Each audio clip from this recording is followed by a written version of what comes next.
১৯ বছরের ভালোবাসাকে পায়ে ঠেলে ৪ বছরের ভালোবাসার হাত ধরে পালিয়ে এসেছিলাম। তাও আজ থেকে ৫ বছর আগে। ৪ বছরের ভালোবাসা আর ৫ বছরের সংসার, মোট ৯ বছর। ৯ বছরের ভালোবাসা হালকা অভিমান, দুষ্টু মিষ্টি ঝগড়া আর অনেকখানি তৃপ্তি দিয়ে একটু একটু করে গড়া ভালোবাসাময় সংসার। সেখানে আজ থেকে অন্য কেউ রাজত্ব করবে। একটা মেয়ের জীবনে এটা মৃত্যুর চেয়েও যন্ত্রণাময়। কিন্তু আমার কোনো অনুভূতি নেই।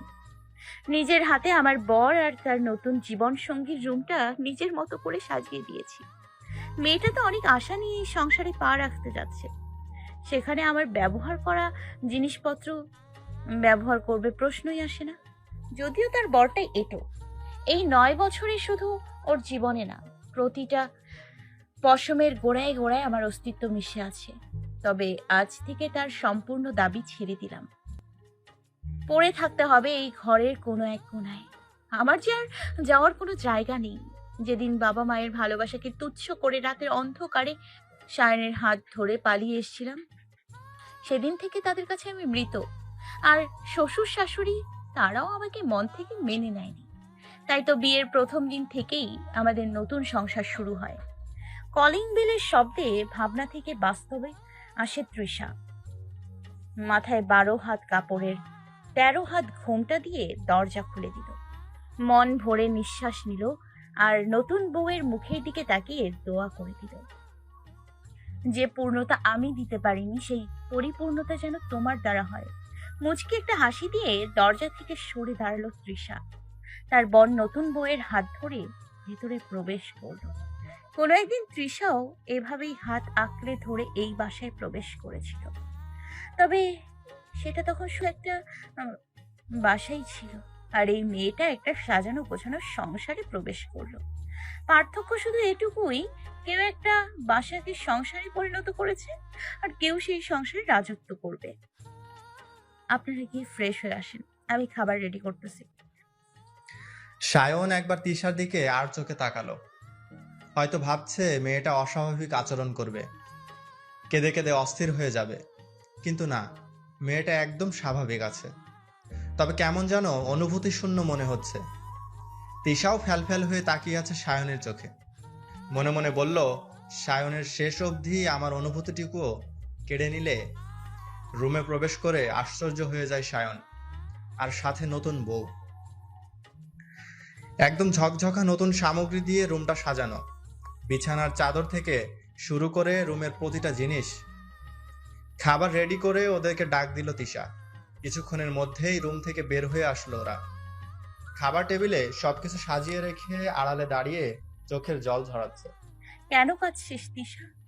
তুই যে আগে থেকেই প্রস্তুত ছিলি, তাহলে এভাবে ভেঙে পড়তেছিস কেন?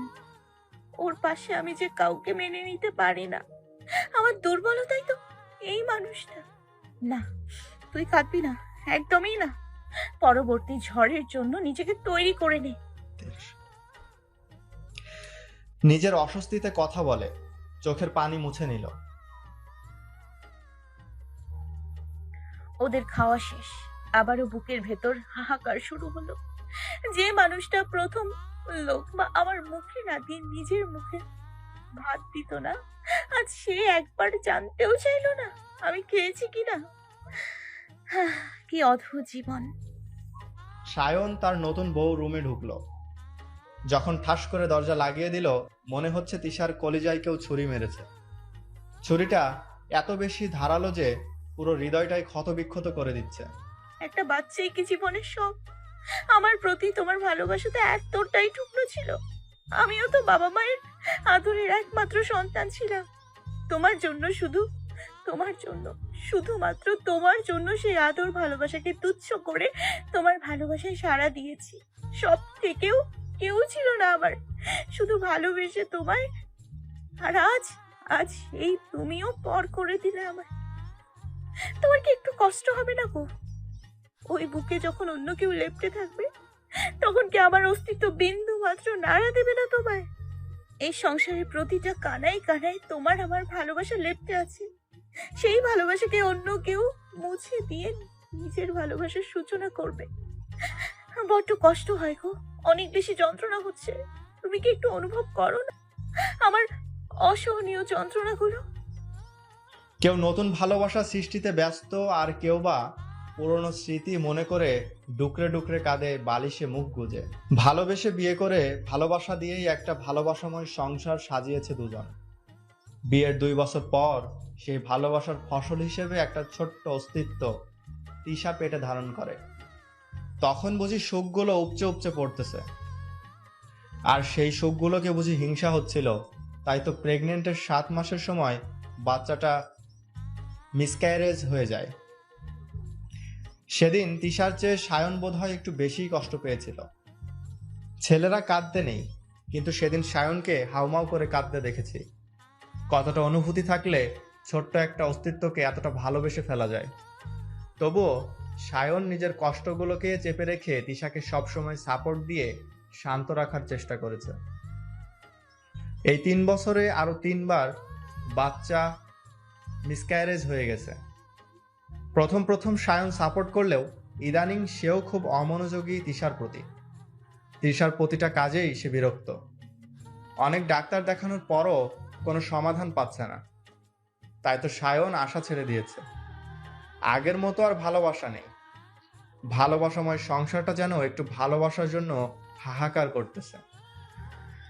যেই মানুষটার বুকে শুয়ে স্বপ্ন বুনে রাত পার করত, সেই মানুষটাই এতটা বদলে গেছে যে সামান্য খেয়ালটুকুও রাখে না। অফিস থেকে লেট করে ফিরে, ঠিকমতো কথাও বলে না। তিশা নিজের থেকে কথা বললেও দায় সারা জবাব দেয়। বাসায় এসেই মেসেঞ্জারে টুংটাং শব্দে মেতে ওঠে সায়ন, আর সেই শব্দে জ্বলে পুড়ে ছাই হয়ে যায় তিশা। ধীরে ধীরে বুঝতে পারলো তার প্রয়োজন ফুরিয়ে আসতেছে, আর তার সেই ধারণা অনুযায়ী আজ নতুন বউ নিয়ে ফিরল সায়ন। হ্যাঁ, এর জন্য দায়ী তার অক্ষমতা, কারণ কারণ সে মা হতে পারে না। সায়নকে বাবা হওয়ার সুখটা দিতে সে অক্ষম। কেঁদে কেঁদে সারা রাত কাটিয়ে দিয়েছে, পেটের উপর হাত রাখলো। আজও সে প্রেগনেন্ট, কিন্তু তার কোনো ভরসা নেই। হয়তো 1 থেকে 2 মাস পর এটাও মিসক্যারেজ হয়ে যাবে। ফজরের নামাজ আদায় করে নিল, আল্লাহর কাছে 2 হাত তুলল। হে আল্লাহ, বাবা মায়ের একমাত্র সন্তান হয়েও তাদেরকে নিঃস্ব করে দিয়েছি, তার বিনিময়ে তো আমাকেও বারবার সন্তানহারা করে দিয়েছো। আমি কি খুব পাপী গো আল্লাহ? আমি খুব নিঃস্ব। অন্তত এবার এই অসহায়ত্বের প্রতি তুমি একটু সদয় হও। আমার পেটের ধন আমার বুকে এনে দাও। এই পোড়া মনটা একটু আশার আলো জ্বেলে দাও। বেঁচে থাকার এই শেষ সুযোগটা কেড়ে নিও না। 2 হাত তুলে আল্লাহর কাছে অঝরে কেঁদে কেঁদে সাহায্য চাইল। আরো কিছু টাইম প্রার্থনা করলো। বারবার বাচ্চার মিসক্যারেজ হয়ে যাওয়া, এটা হয়তো বাবা মায়ের চোখের জলের প্রতিদান। সন্তান হারানোর কষ্ট আজ তিলে তিলে বুঝতে পারতেছে। আগে যদি এই যন্ত্রণা সামান্য পরিমাণ অনুভব করতে পারতো, কখনোই বাবা মায়ের চোখের জলের কারণ হতো না। সকালের সূর্যটা উকি দিচ্ছে। তিশা উঠে বারান্দায় গিয়ে দাঁড়ালো। আলোতে পরিপূর্ণ সূর্যটা চারদিকে আলো ছড়িয়ে পড়েছে। শুধু জীবনের আলোটা বিচ্ছিন্ন হয়ে যাচ্ছে। আশাগুলো নিরাশাময় হয়ে যাচ্ছে। ধীরে ধীরে বোধহয় জীবনটা গতি হারিয়ে ফেলতেছে। কি ছিলাম আর কি হলাম আর কি হব? চারদিকে আলোতে ঝলমল করতেছে। এতক্ষণের শান্ত নগরীটা ব্যস্ত হয়ে উঠেছে। ধীর পায়ে কিচেনে ঢুকে নিজেও ব্যস্ত হয়ে পড়ল। বিয়ের পর থেকে সায়ন এমন কোনো দিন ছিল না যে শান্তিতে রান্না করতে দিত। বউ, এই বউ, সকাল সকাল আবার জ্বালানো শুরু করে দিয়েছো? রেগে যাচ্ছ কেন? ছি, ঘেমে একাকার হয়ে গেছি। আর উনি চুমু খাচ্ছে। ভালো লাগে তোর ঘামে ভেজা মুখটা, ঠোঁটের ছোঁয়ায় মুছে দেওয়ার লোকটা সামলাতে পারি না। সকাল সকাল ন্যাকামি এমন ডিস্টার্ব করবে না। হুম, নো ন্যাকামি, শুধু হেল্প করছি। হেল্প না চাই, আমার কাজের 12টা বাজাচ্ছে। এই, একদম বকবক করবে না, তাড়াতাড়ি রান্না করো, অফিসে দেরি হয়ে যাবে। তাহলে ছাড়ো, দূর চাই যত মসিব। এভাবেই প্রতিটা সকালের রান্নায় সায়ন হেল্পের নামে জ্বালিয়ে মারত। সায়ন পিছন থেকে জড়িয়ে ধরে রাখত। কখনো বা চুলগুলো ছেড়ে মুখে গুজে দিত। তিশা মুখে যতই রাগ দেখাতো, কিন্তু অন্তরে ভিন্ন অনুভূতি বয়ে যেত। আর কখনো হয়তো এই মুহূর্তগুলো ফিরে আসবে না। পিছু তাকালেই শুধু অতীত হাতড়ে বের হয়। রান্না প্রায় শেষ, এখন ওনাদেরকে ডাকা উচিত। মেয়েটার নামটাই তো জানা হলো না। আনমনা ভাবতে ভাবতে হঠাৎ রান্নাঘরে কিছুটা ভাঙার শব্দে পিছু ফিরে তাকালো তিশা। কাচের বাটি ভেঙে টুকরো টুকরো হয়ে গেছে। মেয়েটা সেই কাচের টুকরো গোছাতে ব্যস্ত হয়ে পড়ল। আরে কি, আরে কি করছো? হাতে বেঁধে যাবে তো, সরো তো দেখি, আমি পরিষ্কার করে দিচ্ছি। সরি, আসলে আমি খেয়াল করিনি। সরি কেন? তোমার সংসার তুমি ভাঙবে, তুমি গড়বে। হঠাৎ করে কেউ তো আর পাকা ঘরওয়ালি হয়ে আসে না। আমাকে শিখিয়ে দে, বাকি খাবারগুলো আমি তৈরি করে দেই। তুমি এ বাসায় নতুন, অন্তত কয়েকটা দিন বিশ্রাম করো, তারপর না হয় এসব কাজ টাজ করো। তোমার বর উঠছে? তোমার বর শব্দটা শুনে মেয়েটা অদ্ভুতভাবে তাকালো। তিশা খানিকটা হাসলো ওর ওইভাবে চেয়ে থাকতে দেখে। কি হলো, যাও ওনাকে উঠিয়ে নিয়ে এসো। ও, ভালো কথা। তোমার তোমার নামটাই তো জানা হলো না। হ্যাঁ না? তোমার নাম তোমার মতোই খুব মিষ্টি। আপু। কি কি কিছু বলবে? ভয় পেও না। আগ আগলে যখন রাখতে পারিনি, তখন আর কেড়ে নিব না। তোমার সংসার তুমি বুঝে নাও, তবে কাজের লোক হিসেবে থাকতে দিও।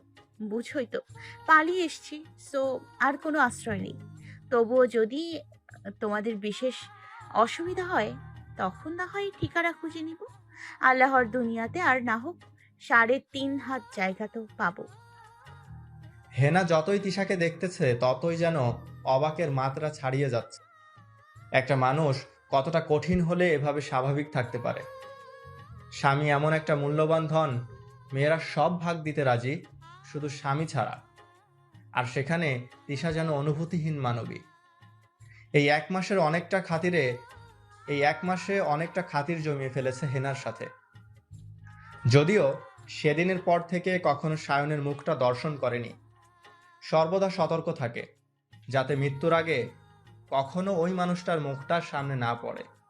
বড্ড ঘৃণা হয় কতটা নীচ মেন্টালিটির হলে এমন জঘন্য কাজ করতে পারে। আরে তোমায় ভালোবেসেই তো সব ছেড়েছি, আর দিন শেষে তুমিই আমাকে ছেড়ে দিলে। খুব বেশি বেইমান তুই। সায়ন বাসায় এসে প্রায় আর চোখে তিশাকে খুঁজে বেড়ায়। মাঝে মাঝে ওর মুখটা দেখতে ইচ্ছে করে, কিন্তু বাসায় থাকলে তো তিশা রুম থেকে বের হয় না।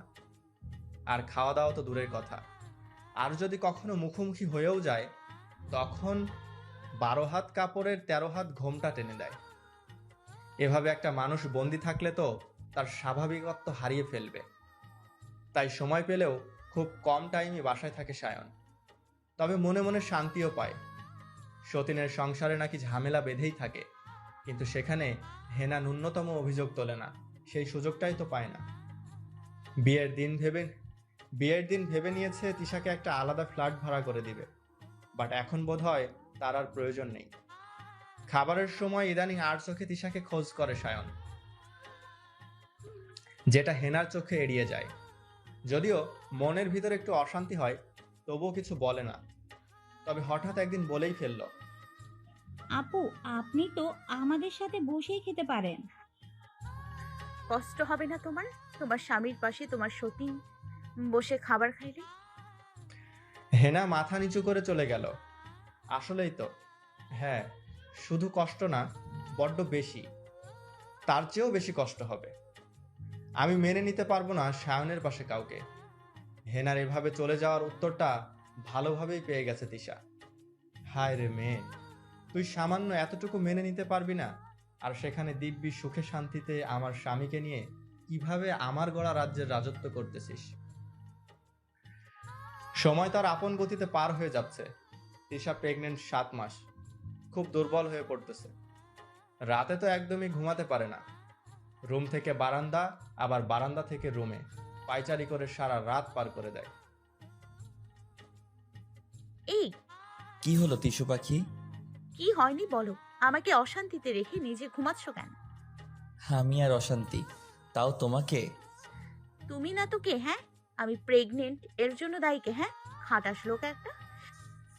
আরে রে, টিস্যু পাখিটা রাখতেছে কেন? একদম স্পর্শ করবে না আমায়।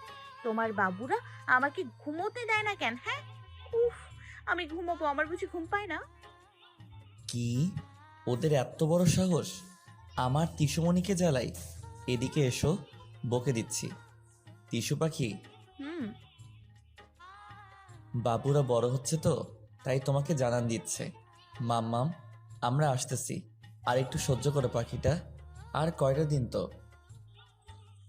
তাইলে তোমাকে কেন জ্বালায় না? বাবুরা তো তার মাম্মামকে বেশি ভালোবাসে, তাই মাম্মামকে জ্বালায়। এখন আমার টিস্যু পাখিটা ঘুমাবে। কোলে নাও। এখন সকালে অফিস আছে তো। গোল্লায় যাক তোমার অফিস, তাড়াতাড়ি কোলে নাও। বাধ্য হয়ে কোলে তুলে নিল, নয়তো হরতাল শুরু করবে। আমি না ঘুমানো পর্যন্ত আমাকে কোলে নিয়ে হাঁটবে, বুঝেছো? হ্যাঁ। না, হ্যাঁ, তোমার বাবুরা যতক্ষণ আমাকে জ্বালাবে ততক্ষণ তোমাকে আমি জ্বালাবো। ঠিক করে হেসে উঠল তিশা। তিশার হাসির শব্দে শাশুড়ি জেগে উঠল। কি রে মা, কি হলো? হাসতাছিস কেন? শাশুড়ির কথায় হুঁশ ফিরে পেল তিশা।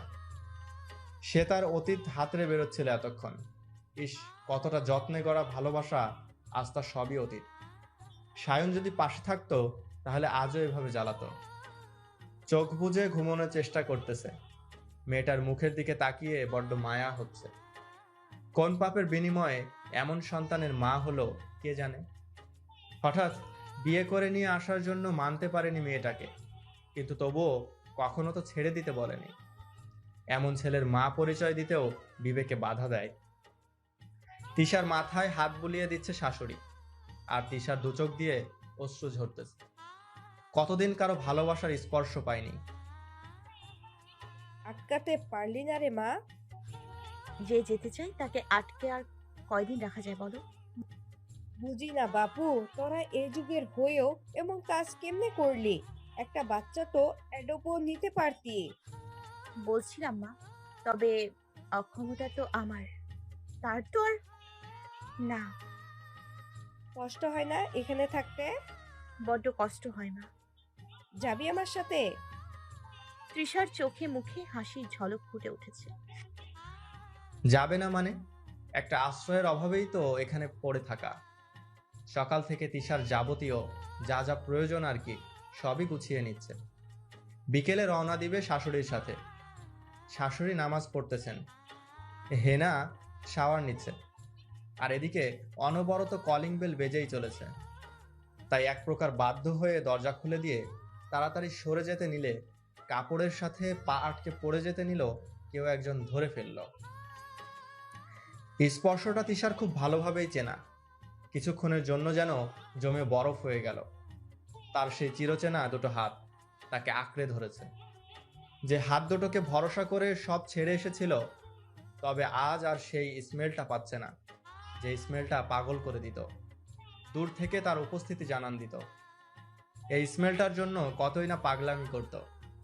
রিলেশন চলাকালীন যখন দেখা করত, সায়নকে দেখার সাথে সাথেই জড়িয়ে ধরে বুকে নাক গুজে নিয়ে প্রাণ ভরে স্মেলটা নিঃশ্বাসের সাথে মিশিয়ে নিত শরীরের প্রতিটা শিরা উপশিরায়। আবার যাবার সময় সেম কাজটা করত। একদিন তিশা ফ্রেন্ডদের সাথে শপিংয়ে গেল। হঠাৎ তার নাকে তার পাগল করা স্মেলটা এসে লাগলো। সাথে সাথে সায়নকে ফোন দিল। টিস্যু পাখি, আমি বিজি আছি, পরে ফোন করছি। একদম ফাজলামি করবে না আমার সাথে। তুমি নিউ মার্কেটে আছো? তোমাকে কে বললো? হ্যাঁ, কেউ না, হবে না। তোমার উপস্থিতিকেও বলে দিতে হবে কেন? তোমার শরীরের স্মেলটা আমি এখানে পেয়েছি। হ্যাঁ, আমার বউটা সত্যি সত্যি পাগল হয়ে গেল গো এবার। এই স্মেলটা কি অন্য কারো থাকতে পারে না? না পারে না, আমার হৃদয়ে হৃৎপিণ্ডের চাইতেও অনেক গভীরে। রক্ত আর শিরা উপশিরাও অনেক গভীর। যে অস্পর্শ অবনীশ্বর রুহু আছে, সেই রুহু বিন্দুর সাথে মিশে আছে তোমার স্মেল। সে অনুভূতিটা কি মিথ্যে হতে পারে? শপিং মলের আড়ালে দাঁড়িয়ে কথাগুলো শুনতেছিল সায়ন। শুধু শুনতেই ছিল না, প্রাণ ভরে অনুভব করার চেষ্টাও করতেছিল। কতটা ভালোবাসলে কতটা ভালোবাসলে এতটা সিরিয়াস হতে পারে। তিশা কথাগুলো শেষ করে সামনে তাকানোর সাথে সাথেই থমকে যায়। সায়ন দুহাত দুদিকে ছড়িয়ে দাঁড়িয়ে আছে। তিশা চোখ বুজে এক দৌড়ে সায়নের বুকে জায়গা করে নিল। হ্যাঁ, তার অনুভূতি এবং অনুভবগুলো ঠুনকো না। এত ভালোবাসিস কেন পাগলি? যেদিন ব্যাখ্যা করতে পারবো সেদিন আমি ভালোবাসাময় রেকর্ড করব। চোখ দুটো ভিজে উঠল তিশার। সায়ন চোখের পানি মুছিয়ে দেওয়ার স্পর্শে হসকচিয়ে উঠল সে। চোখ মেলে তাকিয়ে সায়নের সাথে চোখাচোখি হয়ে গেল। চোখগুলো নামিয়ে ফেলল তিশা। এই দৃষ্টিতে ডুবে গিয়ে আজ খেসারত দিতে হচ্ছে। বড্ড ঘৃণা করে এই দৃষ্টিটাকে আজ। দেখি চলতে পারো না? দেখতে দেখতে বড্ড ক্লান্ত। এবার না হয় না দেখেই বাকিটা জীবন পার করলাম। যদি পড়ে যেতে? বেশি কিছু হলে মরেই যেতাম, সেটুকু তো বাকি আছে। খুব যত্নে নিজেকে ছাড়িয়ে নিয়ে সায়নের দৃষ্টির আড়ালে চলে গেল। সায়ন চেয়ে আছে ওর যাওয়ার পানে। কতদিন পর মুখটা দেখছে, হিসেব নেই। আর হিসেব করার সময় বা কোথায়? বেশ ভালোই আছে নতুন সঙ্গিনীকে নিয়ে। তবে বুকের ভিতর হঠাৎ চিনচিনিয়ে ব্যথা করে। এই কি সেই তিশা যার কাজল টানা চোখের জালে আটকে গিয়েছিলাম? আজ আর চোখের কাজল নেই, কিন্তু চোখের নিচের কষ্টের কালো ছাপ পড়ে আছে। ভালোবাসা দিয়ে গড়া ভালোবাসাময় পৃথিবীটা আজ ছেড়ে যাবে তিশা। তিশা ফ্ল্যাটের প্রতিটা কানায় কানায় হাত ছুঁয়ে দিচ্ছে। আর কখনো ফেরা হবে না তার নিজের হাতে গড়া স্বপ্নের স্বর্গে। স্বর্গটা আজ অন্য কারো দখলে। কি দরকার আর মিছে মিছে মায়া বাড়িয়ে যখন লাভ নেই, তখন না হয় মায়া কাটিয়েই নিবে। নেহা, আসবো? জি আপু, আসেন। নাও ভাই, তোমার সবকিছু বুঝে নাও। থাক না আপনার কাছে। এত মূল্যবান জিনিস বহিবার শক্তি বা ইচ্ছা কোনোটাই নেই। আর তাছাড়া আমি চলে যাচ্ছি, তাই তোমার জিনিস তোমাকে বুঝিয়ে দিয়ে যাই। চলে যাচ্ছেন মানে? হ্যাঁ, মা বলছে ওনার কাছে আমি থাকতে পারবো, তাই শুধু শুধু তোমাদের সংসারে ঝামেলা নাই বা করলাম। আর তাছাড়া তোমাদের প্রাইভেসিরও প্রয়োজন আছে। যদিও এতটা দিন তোমাদের সাথে ছিলাম, কি করব বলো? উদ্দেশ্যহীন পথে তো আর পা বাড়ানো যাবে না। আর এখন যেহেতু একটা ঠিকানার সন্ধান পেয়েছি, সো এই সংসার ছাড়া উচিত। সায়নের দেওয়া সকল গহনা তিশার হাতে তুলে দিল। যদি এগুলো আমি ব্যবহার করছি, কিন্তু এগুলো তোমার বড়ি কিনে দেয়া। তুমি না হয় ভেঙে নতুন করে করে নিও। বর তো আপনারও, এগুলো আপনার কাছেই রাখা উচিত। আর আপনার গহনা আমি কেন নিব? উচিত অনুচিত বোঝার মতো পরিস্থিতিতে নেই আমি। সবচেয়ে দামি জিনিসটাই তো নিয়ে নিলে। তার দেয়া ঠুকনো স্মৃতির বোঝা আমার কাছে নাই রাখলাম। আপনি ওনার কাছেই দিয়ে যাইয়েন। তার মুখ দর্শন করার ইচ্ছে আমার নেই বোন। আর শোনো, তোমার প্রতি মায়া জন্মাই গেছে। অন্তত সপ্তাহে একদিন আমি ফোন দিয়ে জ্বালাবো। বিরক্ত হলেও একটু কথা বলো। ভালো থেকো, সংসারটা সাবধানে রেখো। তোমার কাছ থেকে যেন কেউ কেড়ে না নেয়। তিশা রুম থেকে বের হয়ে আসলে হেনা ওর যাওয়ার পানে চেয়ে আছে। সে শক্তিটা কি আমাকে অভিশাপ হিসেবে দিয়ে গেল? সায়ন বিকেল 4টা বাজে গাড়ি নিয়ে বাসার সামনে আসলো। মায়ের জন্য অপেক্ষা করতেছে। খুব কষ্টে বাসার বাহিরে পা রাখলো তিশা। এই মুহূর্তে যদি তার রূপটা বের হয়ে যেত, তাহলেই বোধহয় এতটা কষ্ট হতো না। বারবার পাটা থমকে যাচ্ছে, ছেড়ে যাচ্ছে সে তার আপন ঠিকানা। ইস, মনে হচ্ছে ঘুমের ঘোরের স্বপ্ন দেখতেছে। এই বুঝি স্বপ্নটা ভেঙে যাবে। আর তখন তিশা ফুপিয়ে ফুপিয়ে কাঁদবে। সায়ন তিশাকে বুকের মাঝে টেনে নিয়ে আদর করে দিবে। এই পাগলি, কি হলো? তুমি জানো না বড্ড কষ্ট হয় তোমার চোখের জল দেখলে? এই দেখো কতটা কাছে আছি, তবুও কেন ভয় পাচ্ছ? টিস্যু পাখি, কেঁদো না, সারা জীবন পাশে থাকবো।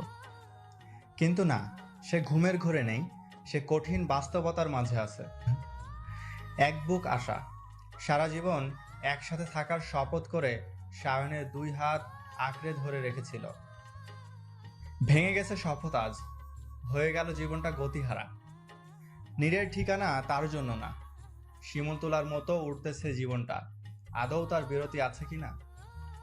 গেটের সামনে আসার সাথে সাথে সায়নের চোখগুলো ছানা বড়া হয়ে গেল।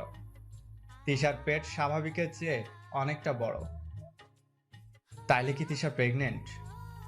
আরো চলে যাচ্ছে কেন? এখানে ওর সমস্যা হচ্ছে কোথায়? গাড়িতে উঠে তিশা ওর শাশুড়ির পাশে বসলো। সায়ন মুখোমুখি ভিন্ন ছিটে। তিশা একবারও ওর দিকে তাকালো না, একদম স্বাভাবিক হয়ে বসে আছে। সায়ন কেন জানি ফ্যাল ফ্যাল হয়ে তিশার দিকে তাকিয়ে আছে। ওদেরকে স্টেশনে পৌঁছে দিয়ে সায়ন বাসার দিকে পা বাড়ালো। বুকটা একটু একটু শূন্য লাগছে, কিন্তু কেন লাগছে তা জানা নেই। তার তো সবই আছে। শ্বশুর শাশুড়ির সাথে দিনগুলো ভালোই যাচ্ছে তিশার। নিজের মেয়ের মতো খেয়াল রাখছে তারা। এর মাঝে একবার ফোন দিয়ে হেনার সাথে কথা বলেছে, তারপর নিজের থেকেই যোগাযোগ অফ করে দিয়েছে। হেনা আর সায়নের সংসারও খুব সুখেই কাটছে।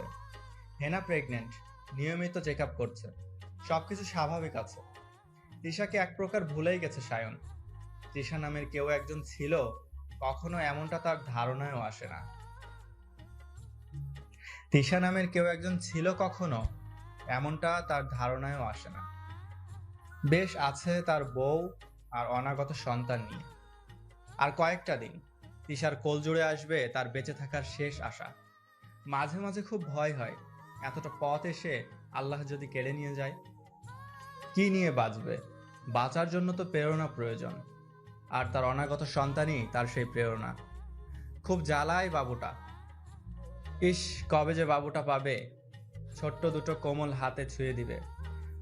বুক ভরা আশা নিয়ে বেঁচে আছে তিশা। শরীরটা বেশি ভালো যাচ্ছে না, মা বাবাকে খুব মিস করছে। আজ অনেকদিন হলো মায়ের নাম্বারটা ডায়াল করলো। মা, কে তুমি? ভুল নাম্বারে কল করেছো। আমার কোনো সন্তান নেই। সেই জন্য বুঝি আমাকে বারবার সন্তানহারা করে দিচ্ছ? ফোনটা কাটতে গিয়েও থেমে গেল তিশার মা। ফোনটা কানে চেপে রেখেছে। শেষবারের মতো কিছু একটা চাইবো। জলদি বল, আমি বিজি আছি। আমার উপর থেকে অভিশাপটা তুলে নাও। অভিশাপ? তোমাকে যেমন সন্তানহারা করে দিয়েছি, তেমনি আমাকেও আল্লাহ সন্তানহারা করে দিয়েছে, একেবারে নিঃস্ব করে দিয়েছে। এই অনাগত সন্তান ছাড়া আমার আর কেউ নেই। প্লিজ ফিরে দিও না তোমার অভিশাপ দ্বারা আমার বাচ্চাকে। আমার যে আর বেঁচে থাকার অবলম্বনই থাকবে না। কাঁদতে কাঁদতে ফোন কেটে দিল তিশা। মেয়ের কণ্ঠটা তার কাছে অস্বাভাবিক মনে হচ্ছে। তার মন বলছে তার কলিজার টুকরো ভালো নেই। দুনিয়াতে একমাত্র মাই হচ্ছে অলৌকিক শক্তি, যে চোখের চাওয়ায় সন্তানের মুখের ভাষা বুঝে নেয়। মেয়ের কান্নাজড়িত কণ্ঠ তাকে বড্ড জ্বালা দিচ্ছে। কিন্তু তিশা হয়তো অত্যাধিক কষ্ট পেয়েছে, কিন্তু তিশা অশান্তিতে থাক এমনটা ভুলেও ধারণায় আসেনি। খোঁজ নিয়ে মেয়ের অসহ্যকর অবস্থা শুনে বুকটা ফেটে যাচ্ছে তার। তার মেয়ের এখন তাকে প্রয়োজন। হ্যাঁ, বড্ড বেশি প্রয়োজন। অনেক অভিমান করেছে, আর না। তার বুকে এনে রাখবে তার মেয়েকে। বাবাকে বলার পর সেও মুখটা ফিরিয়ে রাখতে পারেনি। বেরিয়ে পড়েন মেয়ের শ্বশুর বাড়ির উদ্দেশ্যে। মেয়েকে দেখে চোখ দিয়ে অঝরে জল পড়ছে। আর অপ্রস্তুতভাবে বাবা মাকে দেখে নিজেকে সামলাতে পারেনি তিশা। বাবা মাকে জড়িয়েই হাউমাউ করে কাঁদতেছে। আজ যেন সকল কষ্ট, মান অভিমান চোখের জলের সাথে ধুয়ে মুছে যাচ্ছে। তিশাকে নিয়ে যাবে তারা। শ্বশুর শাশুড়ি বাধা দিতে চাইলেও পারল না। এই কয়েকদিনে মেয়েটা বড্ড মায়া জমিয়ে ফেলেছে। মিথ্যা সুখের সন্ধানে একদিন যে বাড়ি ছেড়ে এসেছে, আজ আবার সেই বাড়িতেই পা রাখছে, একটু সুখের আশায়। বাবার বাড়িতে দিনগুলো ভালোই কাটতেছে। হয়তো মনের সুখটা নেই, তবুও ভালো আছে। প্রেগনেন্টের পর থেকে হেনা বাসায় থাকতে থাকতে বোর হয়ে যাচ্ছে। সায়ন বাসায় আসার সাথে সাথেই আদুরে গলায় কোথাও ঘুরতে যাওয়ার আবদার করে বসলো। বিকালে রেডি হয়ে বেরিয়ে পড়লো তারা। অন্যদিকে তিশার লেবার পেইন উঠেছে। তাকে নিয়ে বাবা মা হাসপাতালে চলে গেছে। খুব কষ্ট হচ্ছে, সেই হাতটাকে খুব বেশি প্রয়োজন। হেনা যখন বাইকে বসে সায়নকে আষ্টে পৃষ্ঠে জড়িয়ে ধরে আছে, সেই মুহূর্তে তিশা লেবার পেইনের যন্ত্রণায় হাসপাতালের বেডটাকে খামচে ধরল। দাঁতে দাঁত চেপে সহ্য করে যাচ্ছে মাতৃত্বের ব্যথা। আর সায়ন তার বউকে নিয়ে ঘুরে বেড়াচ্ছে দুনিয়া। হাসপাতালের বেডে শুয়ে কাতরাচ্ছে আর আল্লাহকে ডাকছে তিশা। আর হেনা আগামীর স্বপ্ন বুনতেছে আর সুখের স্বর্গে ভাসতেছে।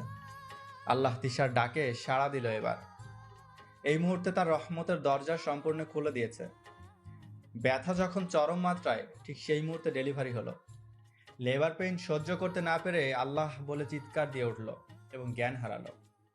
তিশার আল্লাহ বলে চিৎকারের শব্দ শুধু হাসপাতালের ভিতরে সীমাবদ্ধ ছিল না, আকাশ বাতাসও কেঁপে উঠেছিল। ঠিক সেই কম্পনের মুহূর্তেই ট্রাকের সাথে সংঘর্ষ লেগে সায়নের বাইকটা ছিন্ন বিচ্ছিন্ন হয়ে মাটির সাথে পিষে যায়। ছিটকে পড়ে গাড়ি থেকে ওরা। মারাত্মক দুর্ঘটনা ঘটে। স্থানীয় লোকজনের সহায়তায় হাসপাতালে নিয়ে যাওয়া হয়। সায়নের ফোন নম্বরের শেষ কল ছিল ওর ফ্রেন্ডের। তাকে ফোন দিয়ে জানানো হয় উনি যত দ্রুত সম্ভব হাসপাতালে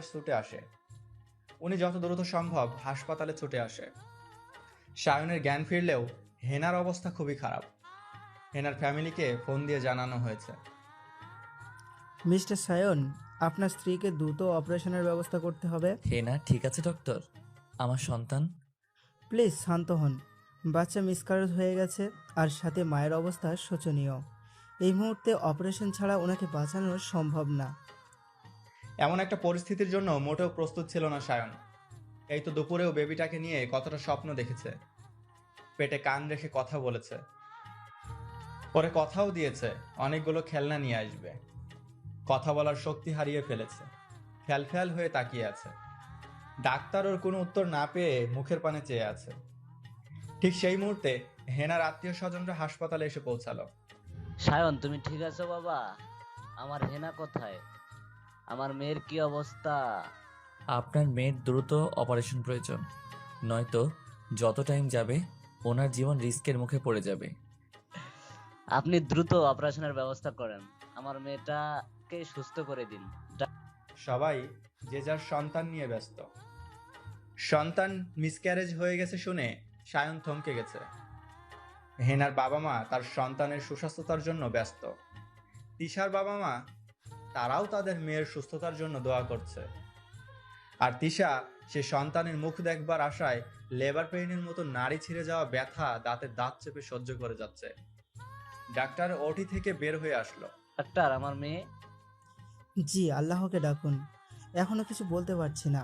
ওনার জরায়ুতে প্রচণ্ড পরিমাণ আঘাত লেগেছে, 98% থেতলে গেছে।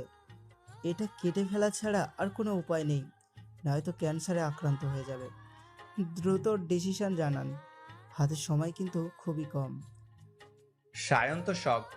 বাচ্চা মিসক্যারেজ হয়ে গেছে, এখন যদি জরায়ু কেটে ফেলা হয় তাহলে আর সন্তান হওয়ার সম্ভাবনা নাই। ডাক্তার, আর কোনো উপায়? দেখুন, আমি আপনার অবস্থা বুঝতে পারছি, তবে আমরা নিরুপায়। হাত মুষ্টি করে চুপ করে আছে সায়ন।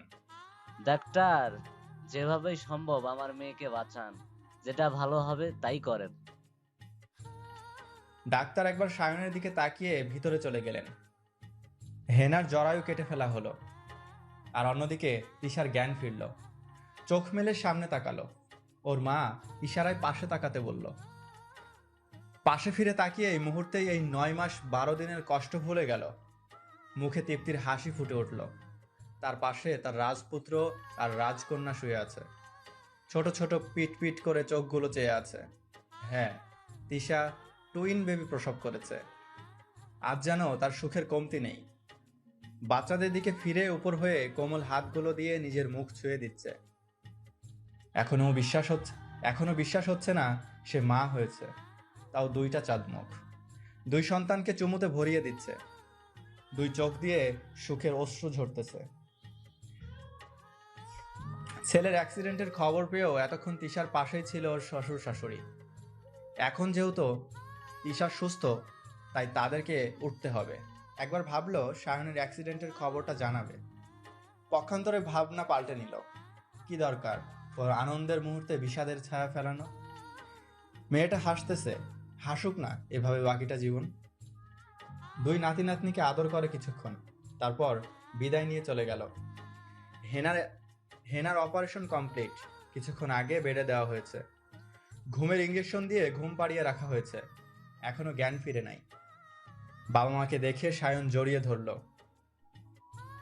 বাবা, তুই ঠিক আছিস তো? হ্যাঁ মা, ঠিক আছি মা। মা গো, আমাদের বেবিটা নেই। হেনা আর কখনো মা হতে পারবে না। তিশার টুইন বেবি হয়েছে। মাকে ছেড়ে অবাক দৃষ্টিতে তাকিয়ে আছে। হ্যাঁ রে, তুই যখন অ্যাক্সিডেন্টের কথা জানালি ঠিক তখনই আমরা হাসপাতালে ছিলাম। এই 2 হাত দিয়ে ছুঁয়ে এসেছি, আদর করে এসেছি, একদম 2টা চাঁদ মুখ। তৃষার যেহেতু নর্মাল ডেলিভারি ছিল, তাই হাসপাতালে বেশিক্ষণ রাখার প্রয়োজন ছিল না। আর তাছাড়া মা এবং সন্তানেরা 3 জনই সুস্থ, তাই ওদেরকে বাসায় নিয়ে আসা হলো। তৃষার বাবুদেরকে দেখার জন্য সব আত্মীয় স্বজনরা আসছে। আজকে বাবুদের নাম রাখা হবে। তৃষার সব কাজিনরা বসে নাম সিলেক্ট করতেছে। কারো নাম কারো পছন্দ হচ্ছে না। ওদের পাগলামি দেখে তৃষা হাসতেছে। আচ্ছা, আমরা নাম নিয়ে এভাবে ঝগড়া না করে আগে আপুর কাছে জিজ্ঞেস করে নেই। আপু, তোমার আর দুলাভাইয়ের কোনো পছন্দ করে রাখা নাম আছে? তৃষা চমকে উঠল। আহ, এই কি হলো তিশু পাখি? তোমার ছেলে লাথি মেরেছে আমাকে। আরে কোথায় লাথি মেরেছে? দেখি, আদর করে দিচ্ছি। এই একদম না, তুমি একটা খারাপ লোক, শুধু জ্বালানোর ধান্দায় থাকো। তোমার ছেলেটাও একদম তোমার মতো। এই 1 মিনিট, ছেলে মানে? আমার একটা ছোট তিশু পাখি চাই। না, আমার একটা জিনিয়র শান চাই। বলছি না মেয়ে বাবু? না, ছেলে বাবু। ওই কুত্তা একদম উল্টা বলবে না। বাবাই আসবে, বাবাই। হুম, মাম্মা আসবে, মাম্মাম। তৃষা রাগ করে মুখ ফুলিয়ে অন্যদিকে ফিরে আছে। সায়ন তৃষাকে জড়িয়ে ধরল। টিসু পাখিটা কি রাগ করেছে? রাগ করে না টিসু পাখিটা আমার। দেখো, আমাদের একটা বাবাই আর একটা মাম্মাম আসবে। সত্যি? হুম হুম গো। আমাদের বাবুদের নাম কি গো? তিশান আর তিশিন। স্বর্গ আর শব্দ। আচ্ছা, তাইলে মাম্মামের নাম হবে তিশিন মাহবুবা স্বর্গ, আর বাবাইয়ের নাম তিশান মাহবুব শব্দ। ইস, তুমি কত ভালো। আমি তো এতক্ষণ নাম নিয়ে ঝগড়া বাঁধিয়ে ফেলতাম। তুমি ভালো তো তাই আমিও ভালো। পাগলি সোনা। এই আপু, কই হারায়া গেলা? ওদের ডাকে চমকে উঠল তৃষা। হ্যাঁ, কি যেন বলছিলি তোরা? বাবুর নাম তিশান মাহবুব স্বর্গ আর তিশান মাহবুব শব্দ। হেনা কিছুটা সুস্থ এখন, 7 দিন হলো হাসপাতালে। আজকে রিলিজ করে দিবে। ওর বাবা মা নিয়ে যেতে চেয়েছে, কিন্তু হেনা যায়নি সায়নকে একা রেখে। বাসায় যাওয়ার পর থেকেই নিশ্চুপ দুজনেই। সায়ন সিগারেট খাচ্ছে আর দাঁড়িয়ে আছে বারান্দায়। অনেক বছর পর আবারও সিগারেট মুখে দিল। হতাশ হয়ে গেছে, খুব বেশি অন্যায় করে ফেলেছে তিশার সাথে। তিশা হয়তো কখনো ক্ষমা করবে না, কিন্তু একবার ইচ্ছে করতেছে বাচ্চাগুলো দেখার। ইস, না জানি কতই না মিষ্টি হয়েছে। কেন পারলাম না ধৈর্য ধরতে, কেন পারলাম না ধৈর্য ধরতে। আর আজ যখন হেনার চিরদিনের মতো মা হওয়ার ক্ষমতা চলে গেছে, এখন কিভাবে থাকবো? হেনা খুঁড়িয়ে খুঁড়িয়ে হেঁটে গিয়ে হাত রাখলো পিঠে। সায়ন চমকে উঠল, পিছে ফিরে হেনাকে দেখলো। তুমি উঠতে গেলে কেন? আমাকে ডাকলেই তো পারতে। থাক, আমি ঠিক আছি। সায়ন হেনাকে জড়িয়ে ধরে কাঁদতেছে। কেন এমন হলো কেন? আল্লাহ দিয়েও কেড়ে নেয়। হ্যানাও কাঁদতেছে। জানো, যেদিন আমাদের অ্যাক্সিডেন্ট হয়েছে সেই দিনই তিশা টুইন বেবি প্রসব করেছে। হেনা কিছুক্ষণের জন্য থমকে গেল। পরক্ষণেই মুখে হাসি ফুটল। যার সংসার আল্লাহ তাকে দিয়েই পূর্ণতা দিল। তুমি গিয়ে আপুকে নিয়ে আসো। মানে তা কি করে সম্ভব? এই মুখ নিয়ে ওর সামনে যাওয়া পসিবল না। ওকে, আমি সুস্থ হই, তারপর আমি যাব। আমার বিশ্বাস আমাকে ফিরাবে না। তিশার এই কয়েকদিনে ওর কষ্টদায়ক অতীতটা ভুলেই গেছে। সে বাঁচতে চায় তার সোনামণিদের নিয়ে আরো 1000 বছর। এই নিষ্পাপ মুখের দিকে তাকিয়ে কাটিয়ে দিতে পারবে জীবনটা। তার অতীতের কোনো ছায়া যেন এই নিষ্পাপদের উপর না পড়ে। বাবা মাকে বাবা মাকে বলে দূরে যাওয়ার সিদ্ধান্তটা নিল। তারাও চায় তার মেয়ের একটা পরিচয় হোক, আর সেই পরিচয়ে সোনামণি দুটো পরিচয় হোক। তিশার যখন বিয়ে হয় তখন সবেমাত্র অনার্স ফার্স্ট ইয়ারের ছাত্রী। বিয়ের পর আর পড়া হয়ে ওঠেনি বা নিজেই তেমন আগ্রহ দেখায়নি। এত বেশি ভালোবাসার ভরপুর ছিল যে লেখাপড়া তার নিচে চাপা পড়ে গেছে। তবে এখন খুব বেশি আফসোস হচ্ছে, লেখাপড়াটা চালিয়ে গেলে এতদিনে কমপ্লিট হয়ে যেত। জেনারেল লাইনে পড়ার ইচ্ছে নেই, সামনে নার্সিংয়ের ভর্তির ডেট পড়েছে। যদি সরকারিভাবে চান্স হয়ে যায় তাহলে জেনারেল লাইনে পড়বে না। কোচিংয়ের ভর্তির টাইম যেহেতু শেষ, সো বাসায় বসেই পড়ালেখা শুরু করে দিয়েছে। রাত্র দিন এক করে লেখাপড়ায় মন দিয়েছে, যদি আল্লাহ সহায় হয়। এই 1 মাস 12 দিনে অনেকটা স্বাভাবিক হয়ে গেছে হেনা আর সায়ন। জোর করে কোনো কিছু অর্জন করার মতো বৃথা চেষ্টা আর নেই। আল্লাহ বলেছেন, ধৈর্য ধরো। নিশ্চয়ই আল্লাহ তাআলা ধৈর্য ধারণকারীর সাথেই আছেন। ধৈর্যের পরীক্ষায় আমি বিফল হয়েছি, তাই আল্লাহ এত বড় শাস্তি দিল। হয়তো পরিস্থিতি স্বাভাবিক, শান্ত হয়ে আসছে, কিন্তু মনের ভিতরে যে অশান্তির আগুন জ্বলতেছে তা নিভাবে কি করে? অনেক বড় অন্যায় করে ফেলেছে তিশার সাথে, যার শাস্তি ইহকাল ও পরকাল দুকালেই পেতে হবে। তিশার বাচ্চা আর লেখাপড়া নিয়ে এতটাই ব্যস্ত যে ভুলেও পিছু ফেরার অবকাশ পায় না। তিশা আদৌ কখনো সায়ন বা হেনা কাউকেই অভিশাপ দেয়নি, কিন্তু তিশার বুকের ভিতর যেন মেঘ সৃষ্টি করে দিয়েছে সায়ন। দিনের শেষে বৃষ্টির ন্যায় অভিশাপ স্বরূপ ঝরে পড়ে চোখের জল। চোখের জলের চেয়ে বড় অভিশাপ দ্বিতীয় আর কিছু হয় না। দুনিয়াতে সেই বড় অপরাধী যার দেওয়া কষ্টের কথা মনে করে জায়নামাজে বা মোনাজাতে 2 ফোঁটা চোখের জল গড়িয়ে পড়েছে। বাচ্চাদের খাইয়ে মায়ের কাছে দিয়ে এসে রুমে এসে বই নিয়ে বসলো তিশা। কাল এক্সাম, আজকে আর কোনো রকম বিরতি দেওয়া যাবে না। ফজরের নামাজ পড়ে 8টার অ্যালার্ম দিয়ে বিছানায় গা এলিয়ে দিল। এখন একটু না ঘুমালে পরীক্ষার হলে ঘুমাতে হবে। সকালে অ্যালার্ম বাজার আগেই বাচ্চাদের কান্নার শব্দে ঝটপট উঠে বসলো তিশা। দৌড়ে মায়ের রুমে গেল। ওর আম্মু গরুর দুধ চামচ দিয়ে খাওয়ানোর চেষ্টা করতেছে। আরে কে কি করছো? ইস, আমার কলিজাগুলোকে কষ্ট দিচ্ছ কেন?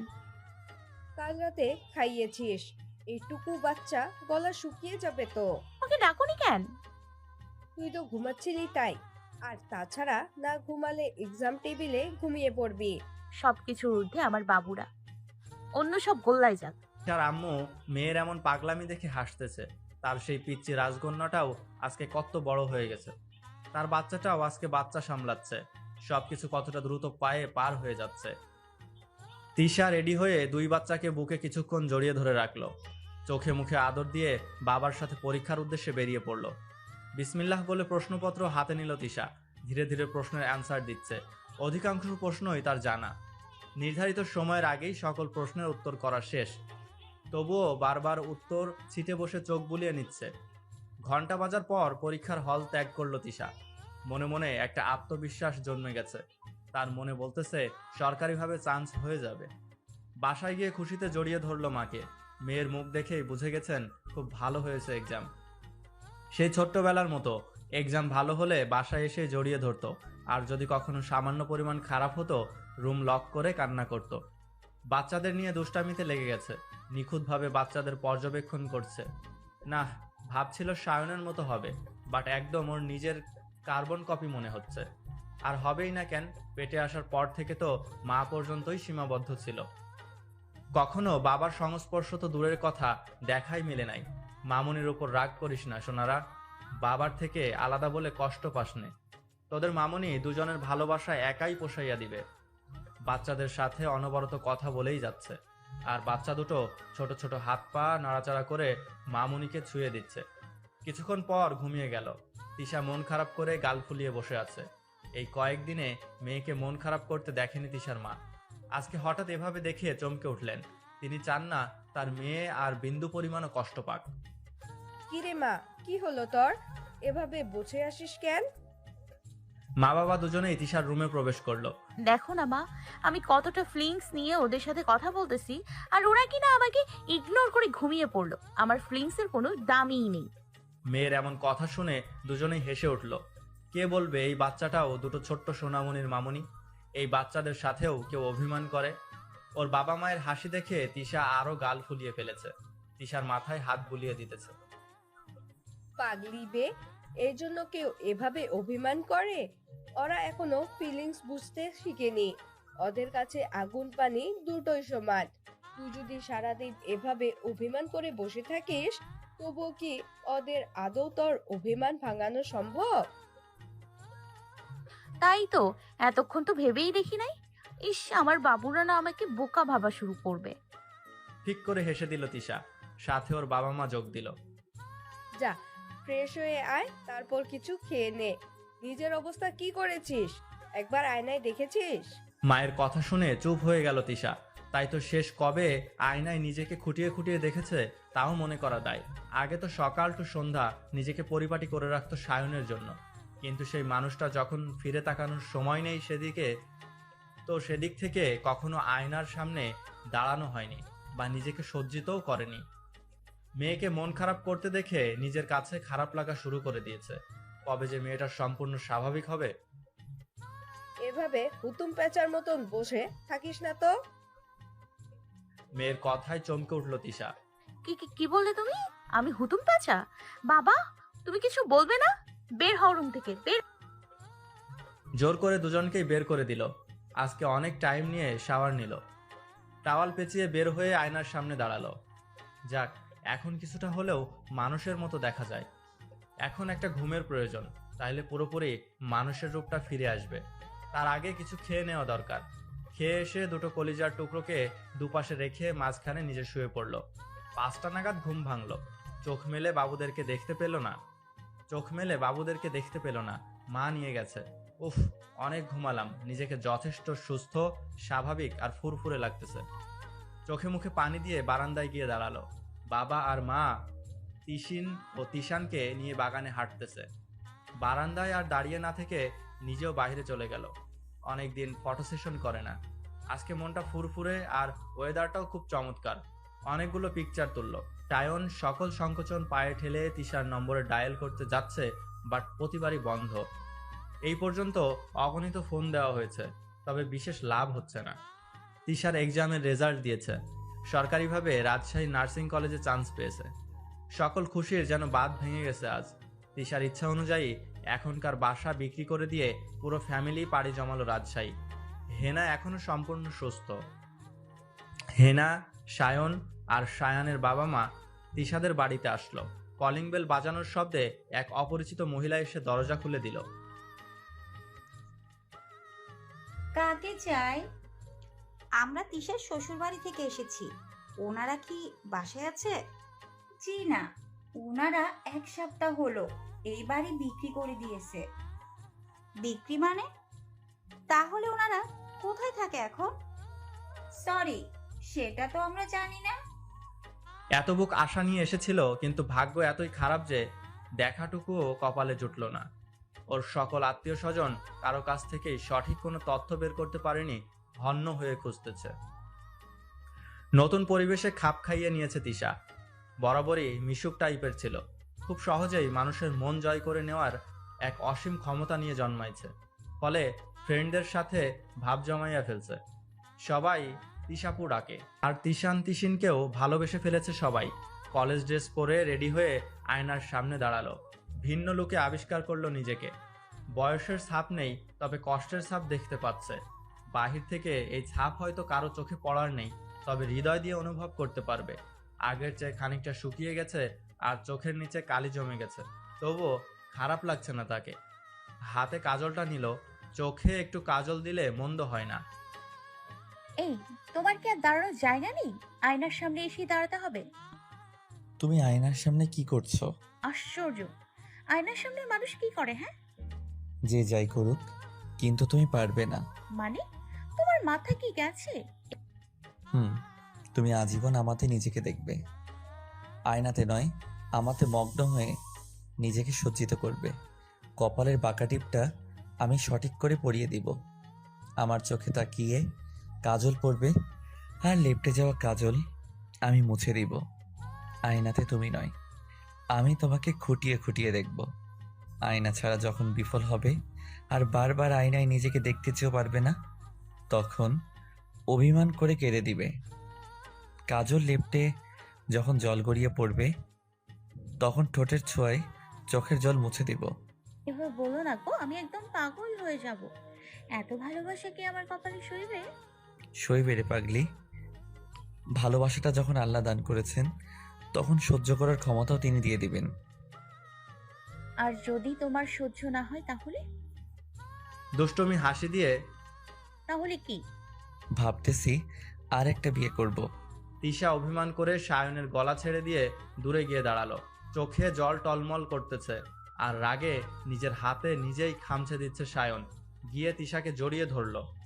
একদম ছবে না ভাই, খারাপ লোক একটা। আরো শক্ত করে বুকের মাঝে চেপে ধরলো। দুষ্টুমি করেছি, সরি বউ। এই বউ, সরি তো। থাক, সরি বলতে হবে না। আপনার জীবন, আপনি যাকে খুশি তাকে নিয়েই কাটাতে পারেন। জীবনটা আমার, কিন্তু সম্পূর্ণ অধিকারটা তোর রে পাগলি। তোর ইশারায় চলবে যেমনটা তুই চাস। বুঝিস না কেন? তুই ছাড়া জীবনটা অসম্পূর্ণ। তাইলে বিয়ে করবে কেন বললে? ফুপিয়ে ফুপিয়ে কান্না করতেছে। তোমার কান্নাজড়িত মুখটা দেখার বড় লোভ জন্মালো। খুব ইচ্ছা করছিল কাজল কালো লেপটে যাওয়া চোখের জল দেখার, তাই আর লোভ সামলাতে পারিনি। কি? মুহূর্তের মধ্যেই অগ্নিকুণ্ডের রূপ ধারণ করে ফেললো। আমাকে কাঁদাতে ভালো লাগে তাই না? ওকে, দেখি কতক্ষণ সহ্য করতে পারো কান্না। বললেই হলো, আর এক সেকেন্ডও না।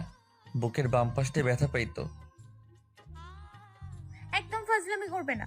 আর কিছু বলার সুযোগ পেল না। উফ, তুমি আসলে একটা খারাপ লোক। তোমারই তো হাজবেন্ড। ইস, অতীতে ঘুরতে গিয়ে কাজল লেপটে ফেললো তিশা। আমি কি সত্যিই তোমার ভালোবাসা সহ্য করার ক্ষমতা রাখিনি? তাই বুঝি খুব সহজে সরিয়ে দিলে আমায়? এখন আর তোমার ইচ্ছা করে কাঁদাতে হয় না। তোমার সৃষ্টি কষ্টের মেঘ থেকে প্রতিনিয়ত অঝরে বৃষ্টি ঝরতেছে। এখন আর কেউ ঠোঁটের ছোঁয়ায় চোখের জল মুছে দেয় না, নিজেই মুছতে শিখে গেছি। থেমে নেই আমি, থেমে নেই আমার প্রতিটা মুহূর্ত। হয়তো তোমার দিনগুলো সুখে ভরপুর আর আমারটা না হয় কিছুটা কম, তবুও যখনই বাচ্চা দুইটির মুখের পানি তাকাই, তখন আরো 1000 বছর বেঁচে থাকার প্রেরণা জাগে। এদের তুলনার ন্যায় নরম হাতগুলো যখন ছুঁয়ে দেয়, তখন চিৎকার করে বলতে ইচ্ছে করে, হ্যাঁ আমি ভালো আছি, খুব ভালো আছি তোমায় ভালোবেসে। অতীতের সুখময় স্মৃতিগুলো লেপটে দিচ্ছে কাজল আর তা মোছার বৃথা চেষ্টা করছে। তোমার দেওয়া কষ্টের কথা মনে পড়ে না, বাট মধুময় সময়গুলো স্থির থাকতে দেয় না। কষ্টগুলো যখন মনে পড়ে তখন ভিতর থেকে দীর্ঘশ্বাস বেরিয়ে আসে। আর সুখময় স্মৃতিগুলো যখন মনে পড়ে তখন অস্পর্শ অবিনশ্বর যে রূহ আছে, সে রূহবিন্দু ক্ষত বিক্ষত করে জল গড়িয়ে পড়ে। একবার যদি বুঝতে বুক চিরে কান্না বের হয়ে আসার যন্ত্রণা, তাহলে একে অপরকে কাঁদানোর আগে বারবার আটকে উঠতে।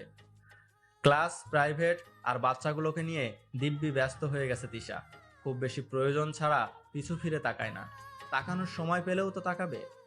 ব্যস্ততার মাঝে ডুবে আছে, তবুও অচেতনভাবে কিছু স্মৃতি এসে হানা দেয়। সায়নের দিনগুলো ডিপ্রেশনের মাঝে কাটতেছে। কোথাও একটু শান্তি পায় না, অনুশোচনার আগুনে কুড়ে কুড়ে খাচ্ছে। আল্লাহ আমাকে যথাযথ শাস্তি দিচ্ছে। একটা বাচ্চার কাছে আমাদের ভালোবাসাটা কেন ঠুনকো হয়ে গেল? তিশার প্রতি অনুভবগুলো কি ফিকে ছিল? কেন হেনা নামের মেয়েটা জীবনে আসলো? আমি কখনো হেনাকে আদৌ তিশার জায়গায় বসাতে পেরেছি, নাকি শুধু এক বাচ্চার প্রয়োজনে? অনুতাপের আগুন জ্বলতেছে, এই আগুন কি আর কখনো নিভে যাবে না? একবার যদি তিশার কাছে ক্ষমা চাওয়ার সুযোগ পেতাম, তাহলে বুকের জ্বালাটা হালকা হতো। ফর্সা চওড়া রেশম বুকটা একদম কাঠ হয়ে গেছে। হাজারো চুমু দিত এই বুকটায়। এখনো মাথা রাখতে না পারলে পাগলামি শুরু করে দিত। টিসু পাখি, ডিস্টার্ব করো না। দেখো না তোমার স্মেল নিচ্ছি। জানো তোমার শরীরের স্মেলটা যখন নিঃশ্বাসের সাথে শিরা উপশিরার মাধ্যমে শরীরের প্রতিটা রক্তকণার সাথে মিশে যায়, তখন এক অনাবিল শান্তি চলে আসে, নিজেকে খুব ফুরফুরে লাগে। আমার কোন জিনিসটা তোমাকে বেশি আকৃষ্ট করে? মানে ভালো লাগে? তোমার লোমশ বুকটা আমাকে পাগল করে দেয়। এখানে মাথা রাখলে নিজেকে ধনী মনে হয়। পাগলি একটা। যদি কখনো এই বুকটা আকৃষ্ট না করে, তাহলে তাইলে তোমার ওই চোখ, যে চোখের দিকে তাকালে নিজেকে আর নিজের মাঝে খুঁজে পাই না, ডুবে যাই ভালোবাসার অতলে। যদি কখনো এই চোখের প্রতি ভালো লাগা না থাকে? তোমার ঠোঁটগুলো, যখন তুমি ঠোঁটগুলো নাড়িয়ে কথা বলো, মনে হয় যেন সকল সৌন্দর্যটা ওখানে এসে ভিড় করেছে। ইচ্ছে হয় সেই ভিড়ের মাঝে নিজেকে হারিয়ে ফেলি। ঠোঁটগুলোর ভালো লাগা যখন হারিয়ে যাবে? তোমার হাসি, আমি এক ধ্যানে কয়েক শত ঘন্টা কাটিয়ে দিতে পারি এই হাসির দিকে তাকিয়ে। আর যদি ঠোঁটগুলোর ভালো লাগা হারিয়ে যায়? তোমার মায়া মিশ্রিত কণ্ঠ, ঘুম ঘুম কণ্ঠে যখন টিস্যু পাখি বলে ডাক দাও, তখন সেই ডাকের প্রতিধ্বনি হাজার বার এই হৃদয়ে বাজে। ইচ্ছে হয় খেয়ে ফেলি সেই ভালোবাসাময় পাগল করা কণ্ঠটাকে। হুম, এক সময় এই আমিটার প্রতি থেকেই যদি ভালো লাগা চলে যায়, কোনো ইন্টারেস্ট খুঁজে না পাও, তখন কি ছেড়ে যাবে আমায়? একদম খুন করে ফেলবো, তারপরে এই বুকের ঘরে তোকে সমাধি দিব। এই, তুই কি আমার কোনো ভালো লাগার কোনো বস্তু? হ্যাঁ, এত ভালো লাগা খুঁজিস কেন? এই ছেলে শোন, তুই আমার ভালো লাগা না, যে কিছুদিন পর পর হারিয়ে যাবে ভালোবাসা। ভালোবাসা বুঝিস তুই? আবার ভালোবাসা শুধু এ জন্মে না, ইহকালে পরকালেও এই ভালোবাসা বিরাজমান থাকবে। যদি কখনো তোর প্রতি আবার ভালোবাসার কমতি পাস, সেদিন বুঝবি এই দুনিয়াতে আমি নেই। তোকে ছাড়া আমি অসম্পূর্ণ, তুই আমার পরিপূর্ণতা। চোখ ভিজে উঠল সায়নের। বড্ড মিস করতেছে। পুরুষ মানুষের কাঁদতে নেই, তাদের কান্না বুকের ভিতরেই ঝরে। তিশা, আমি বলবো না তুমি ফিরে আসো, তবে একটু ক্ষমা চাওয়ার সুযোগটা দিও। হেনা শাওয়ার নিয়ে বের হয়ে দেখে সায়ন বারান্দার চেয়ারের সাথে মাথা হেলিয়ে বসে আছে। কাঁধে কারো স্পর্শ পেয়ে চমকে উঠল সায়ন, পিছু ফিরে তাকালো। ও তুমি? কখন আসলে অফিস থেকে? এই তো। কোনো খোঁজ পেলে? তিশার খোঁজের কথা জানতে চেয়ে বুকটা জ্বলে যাচ্ছে, কিন্তু নিরুপায়। সে যে অক্ষম, তিশার অক্ষমতার কারণে তাকে এই ঘরে এনেছে। কিন্তু সেই পূর্ণতা তিশার দ্বারাই হলো। মাঝখানে অপূর্ণতায় জড়িয়ে নিল নিজেকে। হয়তো এক নারী হয়ে অন্য নারীর সংসার কেড়ে নেওয়ার শাস্তি ছিল এটা। হাসপাতাল, সংসার আর বাচ্চাদের ভবিষ্যৎ নিয়ে খুব ব্যস্ত আছে তিশা। সায়নের সংসারে কোনো তাড়া নেই, আর নেই কোনো ব্যস্ততা। জীবনটা বোর হয়ে উঠেছে, আর মন মানসিকতা তো সে অবশ্যই খারাপ। সারাক্ষণ ছটফট করে কাটাচ্ছে হেনা। হেনা? এই হেনা? কি হয়েছে? আসছি তো। চোখ বুজে হাত বাড়াও। উফ, আচ্ছা। সায়ন দুটা টিকিট বের করে হেনার হাতে দিল। এবার চোখ খোলো। টিকিট? হ্যাঁ, অফিস থেকে 7 দিনের ছুটি নিয়েছি, আর পুরো ছুটিটা কক্সবাজারে কাটাবো। হেনা আনন্দে সায়নকে শক্ত করে জড়িয়ে ধরল। অনবরত কেঁদেই চলেছে। কাঁদবেই না কেন? এই 4 বছর 4 মাস পর সায়ন তাকে নিয়ে ঘুরতে যাবে। এই কয়েকটা বছর নরকে যন্ত্রণার মতো কাটিয়েছে।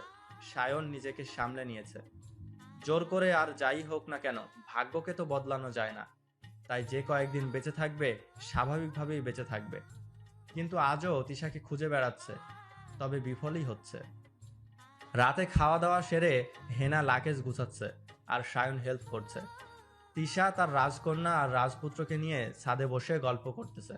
দিনের বেলায় একদমই সময় দিতে পারে না ডিউটির জন্য, আর মাঝে মাঝে রাতেও জরুরি ডিউটি পড়ে যায়। সেদিন তাদের যে কি অভিমান, রাতে তাদের মামুনিকে কাছে চাই। তাই তিশা রাতে খুব কম ডিউটি করে। নানা ভাই আর নানুর সাথে তাদের ভীষণ ভাব। তারাও খুব ভালোবাসে এই মাটির পুতুল দুটিকে। ও মামুনি। জি বাবাই। সবার বাবা আছে, আমাদের বাবা কোথায়? ছেলের প্রশ্ন শুনে আচমকা চমকে উঠল তিশা। প্রথম যখন কথা বলতে শিখেছে, সেই সময় একদিন ডিউটি শেষ করে বাসায় এসে ফ্রেশ হয়ে মায়ের কাছ থেকে বাচ্চাদের নিয়ে রুমে আসলো তিশা। সারাদিনে ক্লান্ত ক্লান্ত শরীরটা আর মনটা নিয়ে যখন বাসায় ফিরে নিজেকে খুব অবশ মনে হয়। কিন্তু বাসায় এসে এই মায়াময় দুটো মুখটির দিকে তাকালে অনাবিল শান্তি বয়ে যায়। বুকের সাথে জড়িয়ে নিলে ক্লান্ত বুকটাও শান্ত হয়ে যায়। সারা শরীরে আদরের পরশ দিলে ক্লান্ত দেহটা সতেজ হয়ে ওঠে। মাত্র মুখ থেকে আ আ আ বলি বের হচ্ছে। ওদের অস্পষ্ট শব্দগুলো তিশাকে পাগল করে দিচ্ছে। তিশা বারবার মামনি বলানোর চেষ্টা করতেছে, কিন্তু তিশিন আর তিশান একদমই নারাজ। তারা তাদের মতো কথা বলতেছে, তিশা যখন ব্যর্থ হয়ে বালিশে নিজেকে হেলিয়ে দিল, ঠিক তখনই দুজনই আধো আধো কণ্ঠে বাবা বাবা বলে ডাকলো। সেদিনও তিশা চমকে গিয়েছিল। বাবার স্পর্শ তো দূরের কথা, যেখানে বাবার দেখাটাও আজও মিলে নাই, সেখানে এদের মুখের প্রথম ভাষা বাবা শুনে আটকেই ওঠার কথা। এতদিনে ভুলেই গিয়েছিল যে এরা তিশার একার সন্তান না, হ্যাঁ, এদেরও বাবা আছে।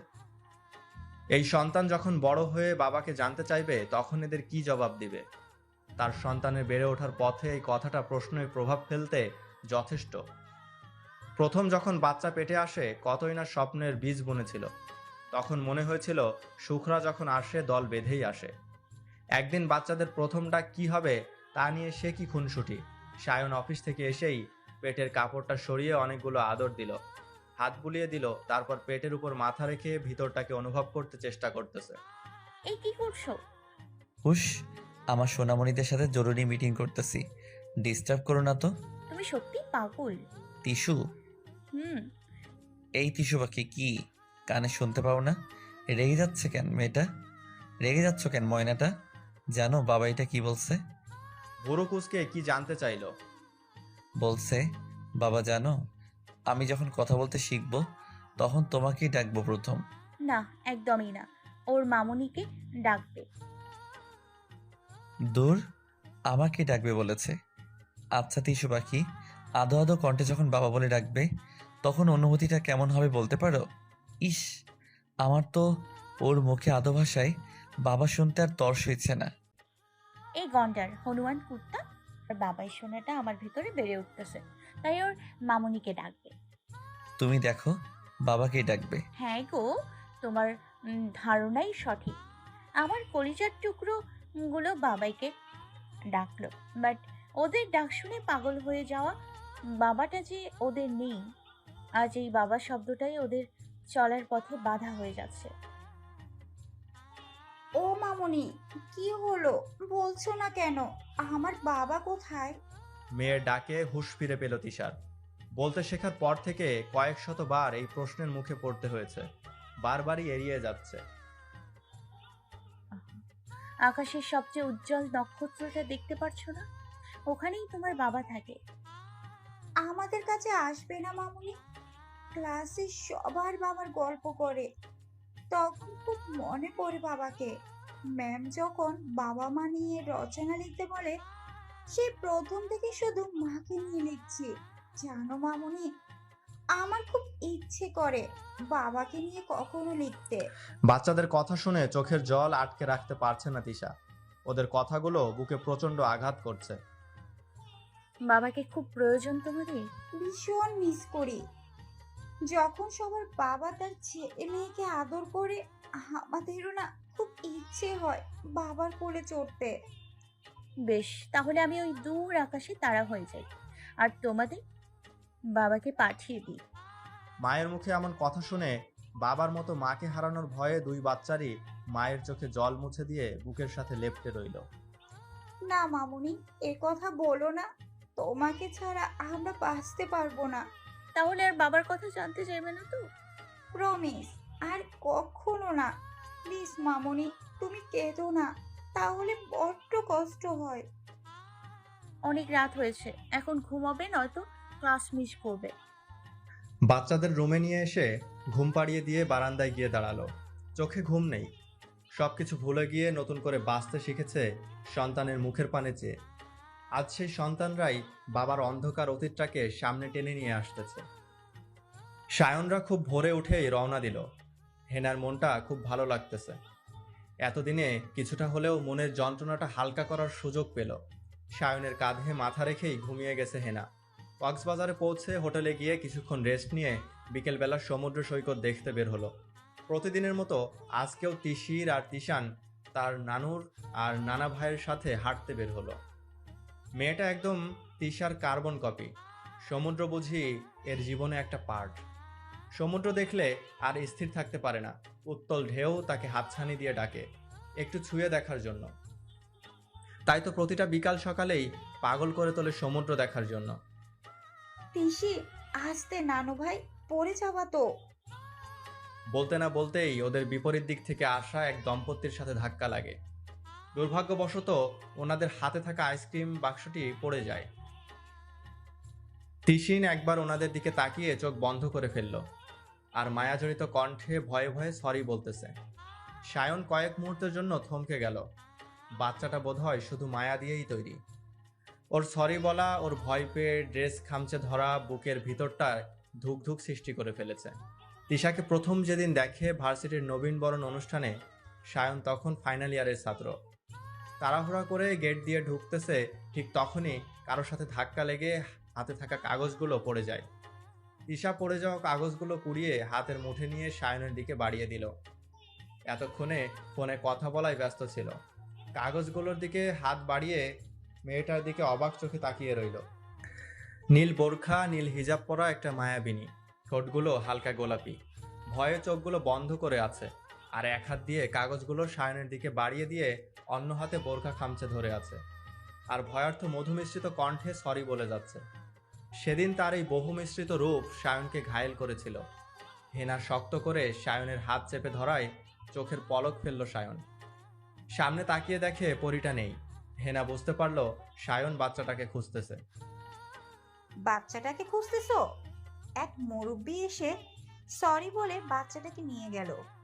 তোমরা তো কোনো খেয়ালই ছিল না।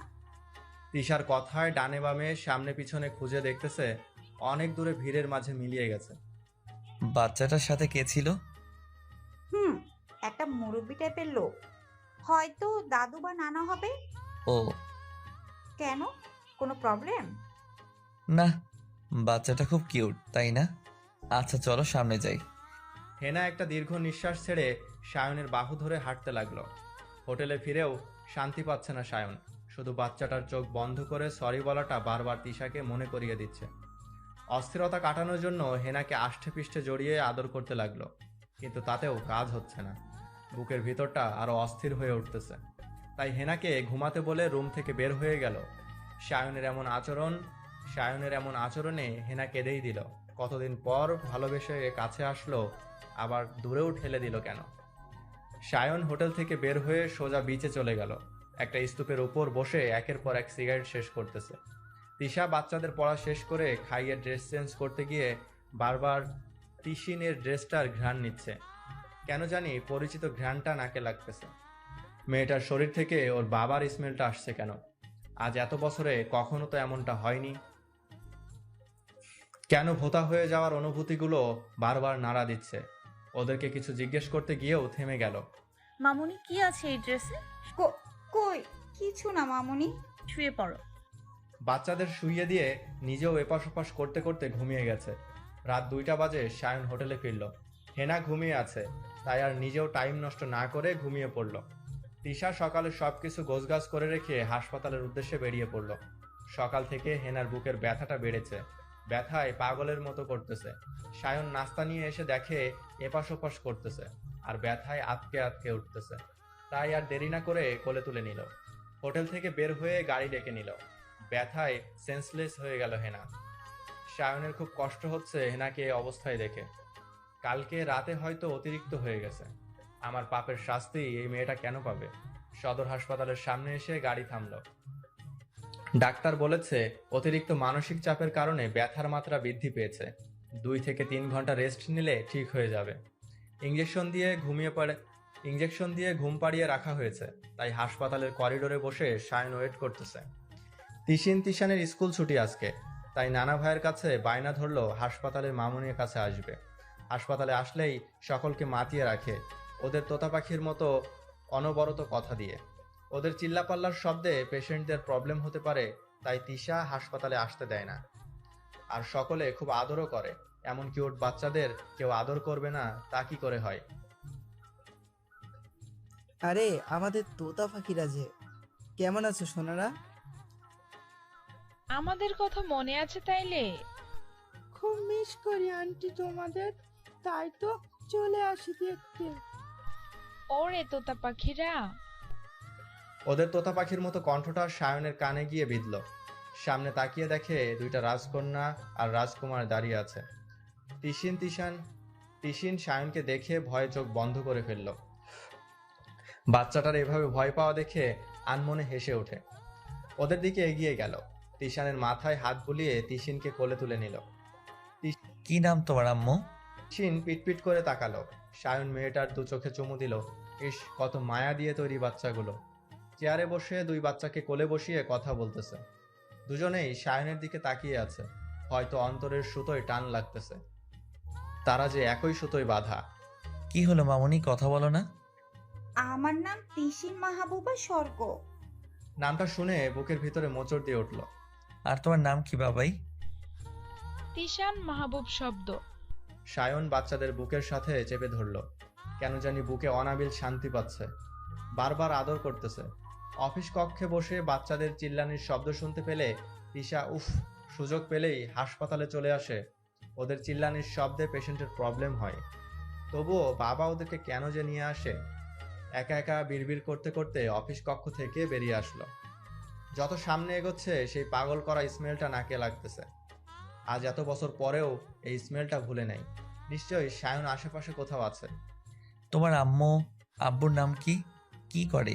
কই থাকে? আম্মু আব্বু শব্দটা ওদের কাছে অপরিচিত, তাই সায়নের মুখের দিকে তাকিয়ে বোঝার চেষ্টা করতেছে। তখনই কেউ একজন বলে উঠল, তৃষা মাহবুব ওর মামনি এই হসপিটালে বিএসসি নার্স হিসেবে কর্মরত আছে। সায়ন পিছু দিকে ফিরে দেখে ক্রিম কালারের শাড়ির সাথে সাদা অ্যাপ্রন, চোখে চশমা পরা এক নারী দাঁড়িয়ে আছে। এটা আর কেউ না, তারই তিশা। একদম হাসিময় মুখ, আগের চেয়ে অনেকটা মুটিয়ে গেছে। দেখতে রসগোল্লা রসগোল্লা লাগে। অনেকটা সুন্দরী হয়ে গেছে, যার ভিতরে নেই কোনো না কোনো পাওয়ার বেদনা, নাই কষ্টের ছাপ। দু চোখ ভর্তি কাজল। যখন সংসার ছেড়ে এসেছিল তখন চোখ দুটো শুষ্ক ছিল, যেখানে ছিল একরাশ হাহাকার। তবে কি এই চোখের কাজল পড়ানোর দায়িত্ব অন্য কেউ নিয়েছে? সেটাই কি স্বাভাবিক না? চোখ দুটো ভিজে উঠল সায়নের। তিশা এখন ঠোঁটে হাসি টেনে দাঁড়িয়ে আছে। তিশিন আর তিশান দৌড়ে মামুনিকে জড়িয়ে ধরল। সায়নের মুখ থেকে অস্পষ্ট শব্দ বের হয়ে আসলো, তিশা। তিশা? হ্যাঁ তৃষা, দূর আকাশের তারা হিসেবেই ওর বাবা ওদের কাছে পরিচিত। মানে? বুঝলেন না? যারা খুব ভালো লোক ওনারা আকাশের তারা হয়ে যায়। ওদের বেড়ে ওঠার জন্য ওর মামুনি যথেষ্ট। তিশু? কত বছর পর তিশু ডাকটা শুনে কয়েক সেকেন্ডের জন্য থমকে যায় তিশা, তবুও নিজেকে সামলে নেয়। তাহলে চিনতে পেরেছেন? যাক, ধন্য হলাম। তা বউ বাচ্চা নিয়ে ঘুরতে আসছেন নাকি? এরপর সায়ন তার সাথে ঘটে যাওয়া সকল ঘটনা বলল। তিশা এক বুক করুণা নিয়ে ওর দিকে তাকিয়ে আছে। এত কিছু ঘটে গেল অথচ কিছুই জানলো না। সায়নের চোখে মুখে অনুশোচনার আগুন দেখতে পাচ্ছে। অনেক খুঁজেছি, অনেক, তোমায় পাগলের মতো, কিন্তু কোথায়ও একটু খোঁজ মিলল না। আমার আমিটা পুড়ে গেছি অপরাধ বোধের আগুনে। তোমার ক্ষমাটা খুব বেশি প্রয়োজন আমার। আপনার প্রতি আমার কোনো অভিযোগ নেই, নেই কোনো রাগ বা অভিমান, তাই ক্ষমা চাওয়ার প্রয়োজন নেই। সবটুকু জুড়েই কি ঘৃণার বসবাস? মিথ্যে বলবো না, হ্যাঁ প্রচন্ড ঘৃণা। কোথাও যদি এক ফোঁটা ভালোবাসা জমে থাকে তার বিনিময়ে ক্ষমা করে দাও। আপনার জন্য যে অনুভূতিগুলো ছিল সব ভোঁতা হয়ে গেছে, আর অনুভবের শ্যাওলা পড়ে গেছে। আর ভালোবাসা, সেটা কালো মেঘ হয়ে বাসা বেঁধে গেছে। যদি খুব বেশি নাড়া পড়ে সেখানে, কিছুক্ষণ বৃষ্টি ঝড়ে বুক চিরে এতটুকু। অপরাধ থাকলে না হয় ক্ষমা করব। অপরাধ আপনার ছিল না, অপরাধ ছিল আমার। আপনাকে বিশ্বাস করা ছিল আমার অপরাধ, আপনাকে ভালোবাসা ছিল আমার অপরাধ। রাতে অন্ধকারে 19 বছরের ভালোবাসাকে পায়ে ঠেলে আপনার শুকনো ভালোবাসাকে ভরসা করে ওই দুটো হাতকে আঁকড়ে ধরে বের হয়ে আসা ছিল আমার অপরাধ। আর তার যথেষ্ট শাস্তি আমি পেয়েছি, তাই ক্ষমা চাইব না। যেদিন হেনাকে বিয়ে করেছিলাম সেদিনও স্বাভাবিকভাবে মেনে নিয়েছিলে। ফিরে যেতে বলার অধিকার আমার নেই। তবে এইটুকু বলবো, বাকিটা জীবন তোমাদেরকে চোখের সামনে দেখে কাটাতে চাই। আমি প্রতিটা মুহূর্ত দগ্ধ হচ্ছি, অনুশোচনার আগুনে প্রতিনিয়ত পুড়ে যাচ্ছি। আগুনের তাপ এতই বেশি যে আমার ভিতরটা কয়লা হয়ে যাচ্ছে। আমি আর পারছি না, আমাকে একটু শান্তিতে বাঁচতে দাও। আগুন তো আপনি নিজের হাতে জ্বালিয়েছেন, আপনার সৃষ্টি আগুনে আপনি পুড়েছেন, সেখানে আমার কিছু করার নেই। আর যেদিন আমি নিরুপায় ছিলাম চোখ থাকতেও অন্ধ হয়ে যাওয়ার অভিনয় করতে হয়েছিল, কারণ আমার যে পা রাখার জায়গাটুকুও ছিল না। আর কত দগ্ধ হব আমি? পড়তে পড়তে আমি যে অঙ্গার হয়ে গেছি, আমি আর সহ্য করতে পারতেছি না। পোড়াতেই যখন পারবেন না তো পুড়িয়েছেন কেন? আগুন জ্বালিয়েছেন কেন? ঠিক ততটাই পোড়াবেন যতটা বিনা দোষে আমাকে পুড়িয়েছেন। আমি তো স্বীকার করছি আমি ভুল করছি, আমাকে তোমার ক্ষমা করতে হবে না। সারাটা জীবন অভিশাপ দিও, তবু আমার চোখের সামনে থেকো। আমার দগ্ধ হয়ে যাওয়ার দৃশ্যটা নিজের সামনে থেকে উপভোগ করো। ফিরে চলো। Just shut up. আপনাকে যতটা ঘৃণা করি তার চেয়েও অধিক বেশি ভালোবাসতাম। আপনার মতো সময়ের সাথে সাথে নিষ্ঠুর হয়ে যাওয়ার ক্ষমতা নিয়ে জন্মাইনি। যে একটা মানুষ চোখের সামনে ছটফট করতে করতে দগ্ধ হয়ে যাবে, আর সেটা খুব উপভোগ করব। কে বলেছে আপনাকে দগ্ধ হতে? বিয়ে করে নিলেই তো পারেন। এটা তো আর আপনার কাছে কঠিন কিছু না।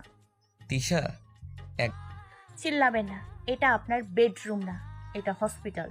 শুধু একবার ফিরে চলো। তুমি তোমার মতো থাকবে, বিশ্বাস করো কোনো ক্ষতি হতে দিব না। বিশ্বাস? তাও আবার আপনাকে? হাসালেন। আপনার মতো লোককে ঘৃণা করা যায়, থুথু ফেলা যায় মিষ্টি মিষ্টি ভাষায়, বাট বিশ্বাস করা যায় না। আর ক্ষতি, যেখানে আপনি নিজেই আমার আর আমার বাচ্চাদের জন্য ক্ষতিকর প্রাণী, সেখানে অন্য ক্ষতির কথা না ভাবলেও চলবে। তবে একটা কথা মনে রাখবেন, আপনি কেন, এই গোটা পৃথিবীর কেউ আমার সন্তানের ক্ষতি করা তো দূরে থাক, ক্ষতির কথা চিন্তা করলেও আমি তার শেষ দেখে ছাড়বো। আর আমি চাই না আপনার অশুভ ছায়াটাও আমার বাচ্চাদের উপর পড়ুক। আপনার অশুভ থাবায় আমার জীবনটা তছনছ করে দিয়েছেন, বাট আমার সন্তানের দিকে চোখ দিবেন না। চোখ তুলে ফেলবো ওদের উপর, শুধু আমার অধিকার। বাব্বা, এত জোর কোথা থেকে আসলো? আমার কোনো অধিকারই নেই নাকি অন্য কাউকে দিয়ে দিয়েছো সেই অধিকার? যাই করো, ভুলে যেও না আমি ওদের জন্মদাতা। আমার সন্তানরাই আমার জোর। আর আপনিও ভুলে যাবেন না যে তৃষা নীরবে আপনার ভালোবাসা ছেড়ে এসেছিল। সে শুধু এক অসহায় নারী ছিল, যার ছিল না পা রাখার মতো ঠিকানা, তবু অনিশ্চিত ঠিকানার পথে পা বাড়িয়েছিল। সেদিন তো একবারও বলেননি থেকে যাও। আপনি তো জানতেন এই মেয়েটার মাথা গোজার মতো জায়গা নেই। সেদিন কোথায় ছিল আপনার দরদ? হ্যাঁ, আর আজকে তৃষা একজন মা, যার অনেক দায়িত্ব। আমার সন্তানদের বেড়ে ওঠার জন্য তার মায়ের পরিচয় যথেষ্ট। ভুলেও অধিকার দেখাতে আসবেন না। আরে যার দায়িত্ব নেই তার আবার কিসের অধিকার? আমার বাচ্চাদের দিকে হাত বাড়ানোর চেষ্টা করবেন না, তাহলে সেই হাত উপড়ে ফেলবো। যদি বাচ্চারা সম্পূর্ণ অ্যাডাল্ট হয়ে মনে করে আপনাকে ভীষণ প্রয়োজন, সেদিন আর আমি আটকে রাখবো না। সেই পর্যন্ত আমার ইচ্ছা মতামতই প্রাধান্য পাবে, আর অন্য কাউকে অধিকার। আপনার মতো নিচু মেন্টালিটি আমার নেই। ইচ্ছে হলেই কাউকে ব্যবহার করলাম, আবার প্রয়োজন শেষে ছুঁড়ে ফেলে দিলাম। আমার একটাই মন আর একটাই হৃদয়, আর সেখানে একজনেরই বসবাস ছিল। তাছাড়া আপনার মতো অত বেশি জায়গাটাও আমার মনে নেই যখন তখন কাউকে স্থান দিয়ে দিব। সায়ন বুঝতে পারলো আর যাই হোক তিশা ফিরবে না, আর তিশার উপর জোর করার অধিকার অনেক আগেই হারিয়ে ফেলেছে। তিশার চোখে মুখে পুরোটাই সায়নের প্রতি ঘৃণায় পরিপূর্ণ, যেখানে ভালোবাসা তো দূরে থাক, সামান্য করুণার স্থানটুকুও নেই। চোখ তুলে দ্বিতীয়বার ওর দিকে তাকানোর সাহস পাচ্ছে না, চোখ দিয়ে নীরবে জল ঝরতেছে। ফিরবে না আর? যেখানে ঘৃণা করতেও ঘৃণা হয় আপনাকে, সেখানে ফিরে যাব ভাবলেন কি করে? হেনা জ্ঞান ফেরার পর খুঁড়িয়ে খুঁড়িয়ে হেঁটে বাইরে এসে তিশাকে দেখে থমকে যায়। সায়ন আর তিশার কথা শুনে কিছুটা স্বস্তি পেল। তিশা ফিরছে না, এটাই বা কম কিসে। মামুনি, ও মামুনি, তুমি ঝগড়া করতেছো? কই না তো। জানো মামুনি, আঙ্কেলটা খুব ভালো, আমাকে অনেকগুলো আদর দিছে, কিন্তু কিন্তু কি রে সোনা? একটা আদরও ফিরিয়ে দেয়নি। এখন দেই? ভীষণ অন্যায় করে ফেলেছে, যাও এক্ষুনি ফিরিয়ে দিয়ে আসো। সন্তানের মুখে আঙ্কেল ডাক শুনে নিজের অপরাধবোধ হাজারো গুণ বেড়ে গেল। অসহায় ভাবে তিশার দিকে তাকালো। শুধু একবার বাবা ডাকটা শোনার অধিকার দাও। তিশা মুখ ফিরিয়ে নিল, যার মানে বাবা ডাক শোনার যোগ্যতা আপনার নেই। সায়ন বাচ্চাদের সামনে হাঁটু গেড়ে বসলো। তিশিন আর তিশান অনেকগুলো আদর দিল। বাচ্চাদেরকে বরাবর বুকে লুকিয়ে রাখতেছে সায়ন, হাজারো চুমু দিয়ে ভরিয়ে দিচ্ছে। তিশা আর দাঁড়িয়ে এমন দৃশ্য সহ্য করতে পারতেছে না। বাবাই মামুনি আঙ্কেলকে বাই বলে চলে এসো, মামুনি বাসায় চলে যাব। বাচ্চারা যখন সায়নের বুক থেকে নিজেদেরকে ছাড়িয়ে নিচ্ছে, মনে হচ্ছে কলিজাটা ছিঁড়ে কেউ বের করে নিচ্ছে। আটকে ধরে রাখতেও পারছে না। Bye uncle. Tata uncle. Sayan ওদের মুখ পানে চেয়ে আছে, না জানি এদের মুখে বাবা ডাকটা কতটা মধুর। তিশা ওদের হাত ধরে বাসার উদ্দেশ্যে রওনা করলো। একটু থেমে, আপনার মুখটা দর্শন করার ইচ্ছে আমার ছিল না, ভুলক্রমে নিয়তি দেখা করিয়ে ফেললো। তবে এই দেখাটা যেন শেষ দেখা হয়, আপনার অশুভ ছায়াটাও যেন আর আমাদের উপরে না পড়ে। আমি না এদের মুখের দিকে তাকিয়ে হাজারো বছর পার করে দিতে পারবো। দ্বিতীয় কাউকে জীবনে জড়ানোর মতো ফালতু মেন্টালিটি আমার নেই। আর আপনার যদি খুব বেশি বাচ্চার প্রয়োজন হয়, আবার বিয়ে করে নেবেন। সায়ন ফ্যালফ্যাল হয়ে তাকিয়ে আছে। তিশা কিছু দূর গিয়ে পিছু ফিরে স্বস্তি ও মুখময় আর তৃপ্তির একটা হাসি দিল, যার